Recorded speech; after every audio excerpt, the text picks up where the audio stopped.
wabarakatuh. Kami dari kelompok 6 akan membahas mengenai efisiensi perbankan syariah. Sebelumnya perkenalkan, nama saya Kasriani. Perkenalkan, nama saya Nur Aftika. Baik, langsung saja pada penjelasan mengenai pengertian efisiensi perbankan syariah. Efisiensi adalah kemampuan bank syariah memanfaatkan sumber daya seperti modal, tenaga kerja, dan teknologi secara optimal untuk menghasilkan output maksimal tanpa menyimpang dari prinsip-prinsip Islam seperti riba, gharar, dan maisir.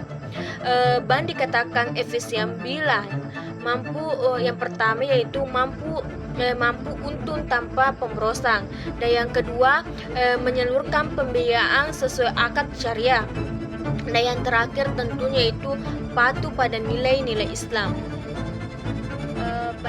Saya akan menjelaskan pada poin yang kedua mengenai indikator efisiensi perbankan syariah. Yang pertama yaitu BEPO atau biaya operasional terhadap pendapatan operasional. Ini digunakan untuk mengukur seberapa efisien bank dalam menjalankan operasionalnya.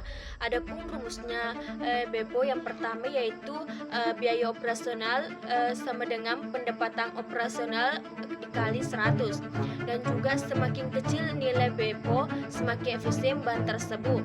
Adapun contohnya yaitu kalau BEPO-nya 70% berarti 70% pendapatan habis untuk biaya operasional.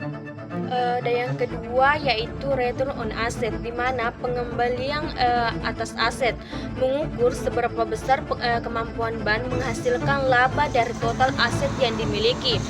Adapun rumusnya yaitu laba bersih sama dengan total aset dikali 100, dan semakin tinggi ROA-nya berarti bank semakin efisien dalam menggunakan asetnya untuk mendapatkan keuntungan.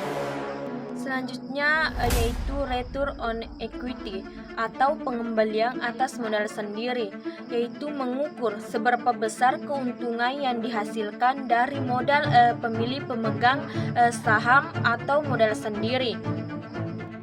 Adapun rumus dari return on equity yang pertama yaitu laba bersih sama dengan modal sendiri dikali 100, dan semakin tinggi return on equity semakin baik karena bank bisa memberikan hasil maksimal kepada pemilik modal.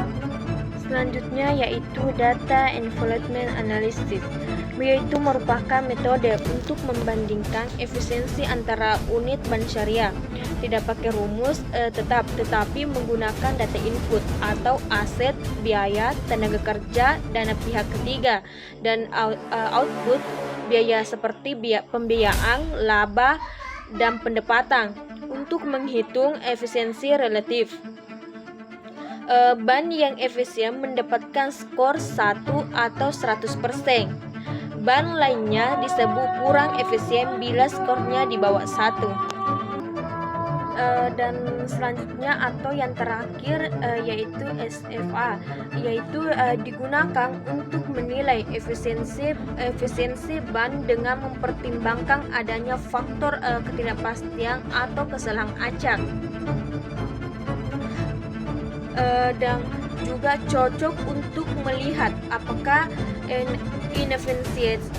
inefisiensi disebabkan oleh manajemen atau kebijakan internal. Hasilnya memperlihatkan seberapa jauh bank dari garis batas efisiensi maksimal. Mungkin itu saja yang bisa saya paparkan dalam efisiensi perbankan syariah dan juga indikatornya. Dan materi ketiga mungkin akan dijelaskan oleh teman saya. Baik, saya akan melanjutkan materi dari teman saya itu poin ketiga, yang dimana pendekatan pengukuran efisiensi. Pendekatan pengukuran efisiensi ini memiliki 2 poin.